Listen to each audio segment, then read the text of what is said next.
And the November annual meeting was in November 2005. 2005 was your first. Yeah, so, yeah, no problem. Okay. It's about a little over a year. Yep, all right.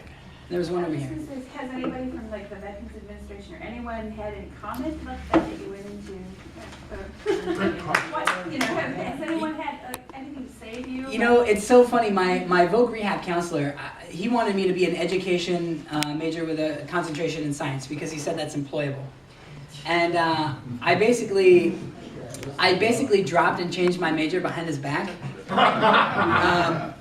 And he got really mad. He called me up and said, you know, if you're going to do this, I want a master plan.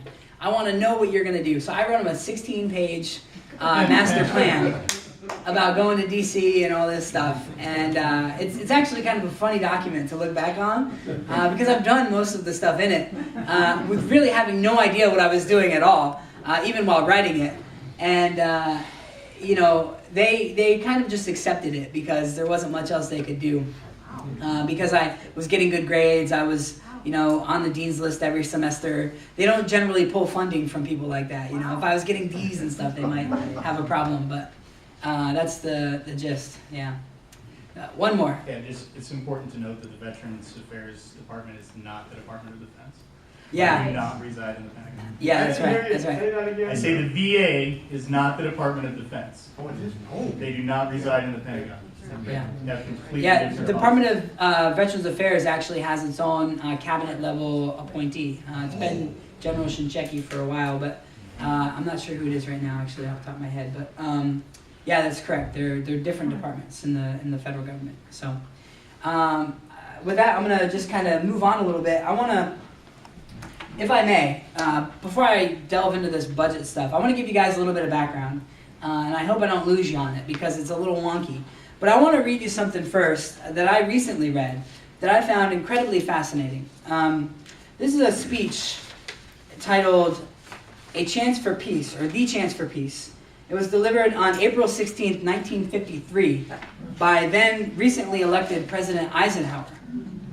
And I'm not going to read the whole thing. I'm just going to read two passages because I think they're very timely and I think they're very important. And I also, it gives me pause to know that this was a conversation in 1953 before my father was even born.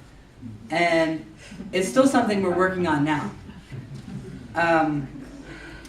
Every gun that is made, every warship launched, every rocket fired signifies, in the final sense, a theft from those who hunger and are not fed, those who are cold and are not clothed.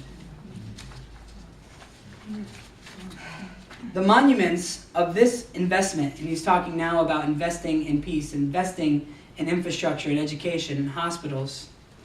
The monuments to this new investment would be roads and schools, hospitals and home, food and health.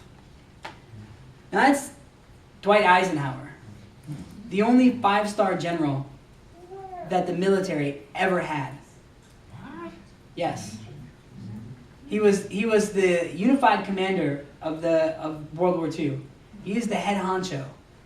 And this is a guy, imperfect as he may be. Certainly he did some things that we in this room would not agree with. This is a guy who's saying give peace a chance. And I found that to be very, very moving.